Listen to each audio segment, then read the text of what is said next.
Hello everyone.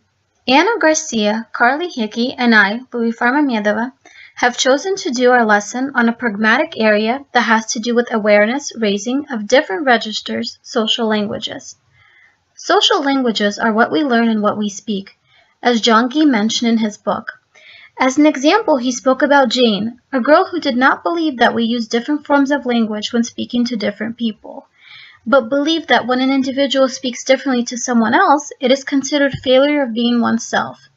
To see if this was true, she recorded herself speaking to her parents and boyfriend, and there were significant differences in the discussion.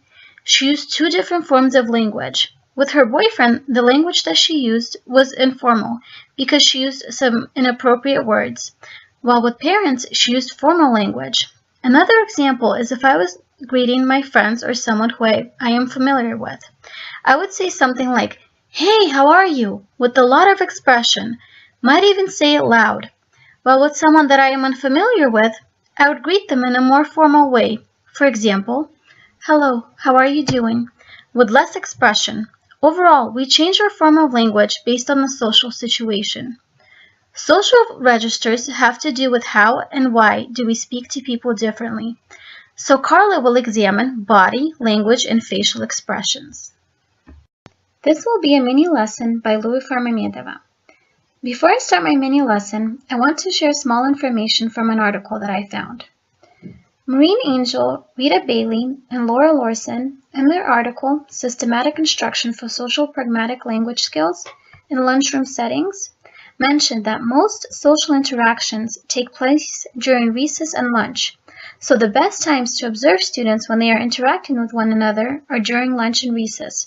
However, since I am doing my mini lesson plan in class, it will be a little different, because students will be in a class and may not feel as relaxed as they would during lunch or recess.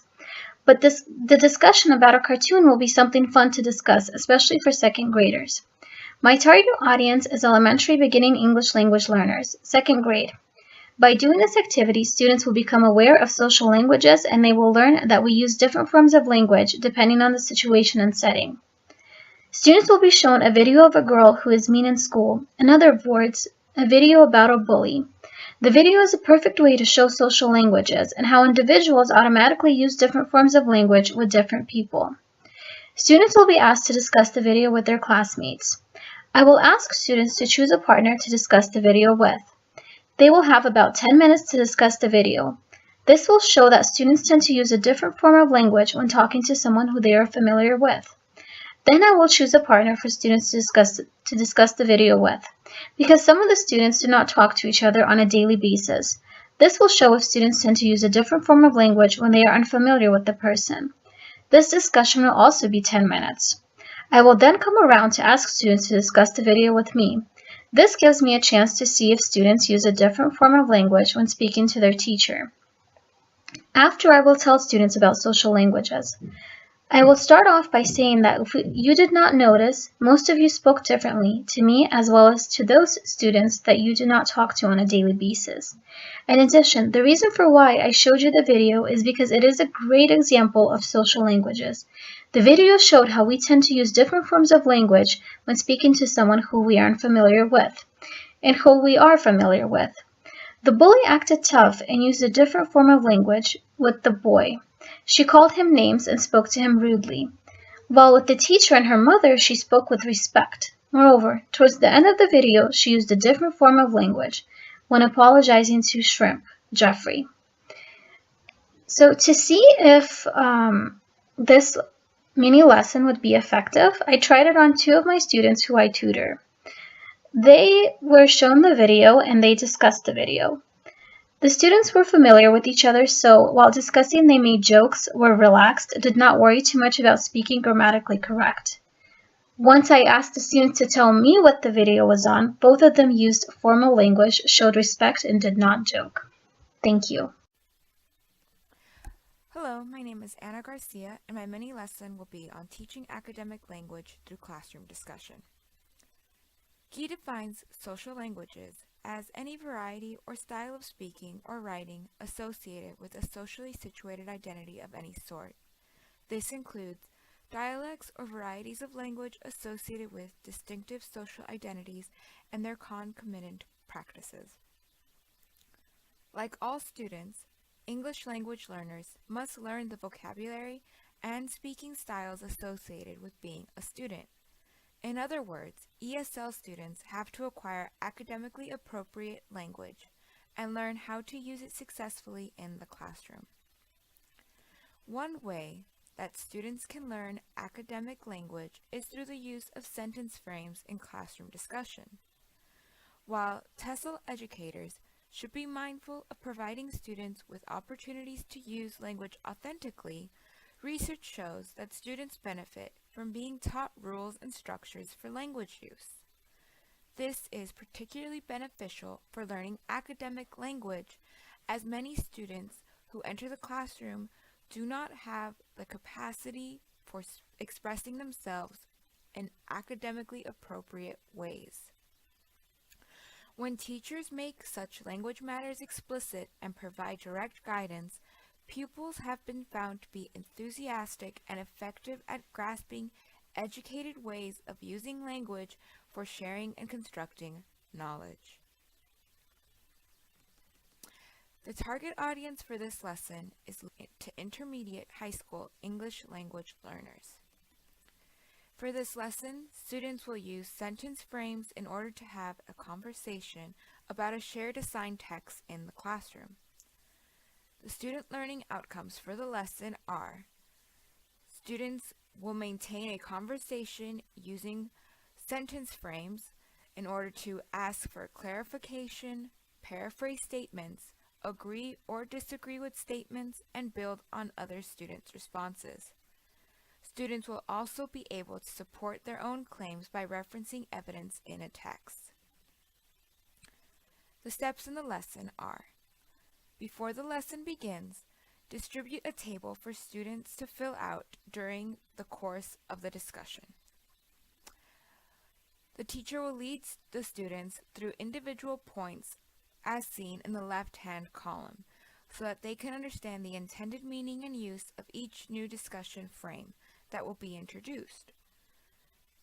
The teacher will then provide sentence frameworks that the students can use in their own discussion, and have students copy them down in the right-hand column.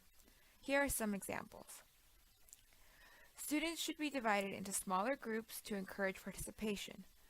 Groups can be as small as pairs of 2 or 3 if students are just beginning to practice academic language. Students should use between 2 to 3 different sentence frames in their discussion. The teacher can walk around the class during the discussion itself in order to provide assistance if groups get stuck. After the discussion activity, students should share out. They can share which sentence frames they used, how they felt using them, and which they are not comfortable using. They should also share whether they are confused about any of the particular frames, so that they can discuss them as a class and with teacher help. For homework, students can write a short response of 3 to 5 sentences using their discussion worksheet. For example, I agree with because, I believe this because, as seen in the book when, I think this means. Discussions should become frequent classroom activities in order for students to become familiar with language, appropriate in an academic setting. This will allow students to become more familiar using this type of language orally and in written assignments as they practice content-specific language that is mindful of both form and function in their capacity as students. Thank you. Hello. Louifar, Anna, and I have chosen to speak about social languages and awareness. In essence, you are what you speak. For example, we use different languages in different relationships and in different social registers. G in our text uses the example of a woman in his course who refuses to believe she speaks differently to her boyfriend than she does to her parents. How do we know when to say what to whom? Language awareness is a part of what a teacher chooses to teach. We must realize there is more to teaching a language than vocabulary and grammar. Students must appreciate the nuance of the language and develop language awareness. My audience is a ninth grade English as a foreign language class in Ensenada, Mexico. Most of the students are intermediate to advanced. There are a few lower level students. This is an affluent, private colegio. My lesson will address critical language awareness. In the book Critical Language Awareness by Norman Fairclough, he emphasizes that students need to be aware that responses to people can demonstrate how we value them and how we view them. Teaching in Mexico brought the U.S. election to the forefront of every class. Students had many questions, concerns, and even anger. It was a controversial topic for me as well. I decided to turn it into a teachable moment. We watched a short clip of the debate, watching for not only what the candidates said, but their body language and tone. I followed this clip with a body language analysis by Susan Maysfield. Miss Maysfield is a life coach from England. Her analysis was brief, and I felt easily understood. We discussed the clips, and I asked the students to write one important question they would like to ask each candidate. The questions asked of Mr. Trump were more direct and personal in nature, less formal and more emotional. One student simply asked, "Why don't you like us?" The questions asked of Ms. Clinton were about the issues, more formal, such as how will you improve the relationships between Mexico and the United States? The responses were different. I asked the students why. We then discussed social register, and I asked how they might word questions to Mr. Trump in a more formal manner about the issues. Fairclough states that responses from students may range from crude to formal. However, students should be made aware that responses to people vary on how we view and value them. To take the lesson further, we can create a role play of the dialogue that they would feel would take place between the student and the candidate if they were to ask their question. To conclude and achieve the desired outcome, we could ask students to identify similarities and differences in the way we speak in each role play. Thank you for the opportunity to present this lesson. I would like to thank my group. They have been a wonderful team. In conclusion, I hope our presentation engages you and raises your awareness of social language awareness.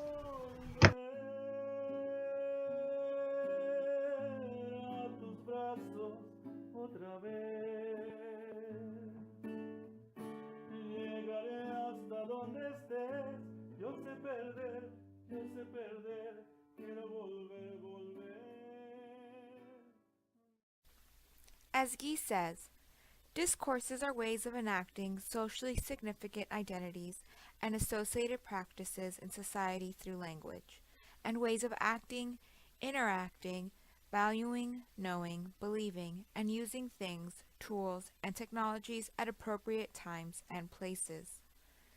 As such, it is important to raise students' awareness of social languages, those used around them, and those they use themselves.